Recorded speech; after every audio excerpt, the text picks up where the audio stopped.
ভাবুন তো, ফুটবল ইতিহাসে অন্যতম সেরা খেলোয়াড় লিওনেল মেসি, তার এই ক্যারিয়ার শুরুই হতো না যদি না ছোটবেলা তার গ্রোথ হরমোন ডেফিসিয়েন্সি থাকতো।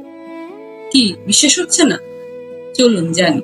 এই রোগে শরীর পর্যাপ্ত গ্রোথ হরমোন তৈরি করতেই পারে না, ফলে উচ্চতা ও শারীরিক বৃদ্ধি কম ঘটে, অর্থাৎ বয়স অনুযায়ী তার কম বৃদ্ধি হয়। আর আপনি কি জানেন, মাত্র 11 বছর বয়সে লিওনেল মেসিকে নিয়মিত গ্রোথ হরমোন ইনজেকশন নিতে হতো।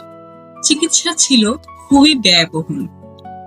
বলতে পারেন ওই সময়টাতে তার পরিবারের পক্ষে এই ব্যয় বহন করা খুবই কষ্টসাধ্য ছিল।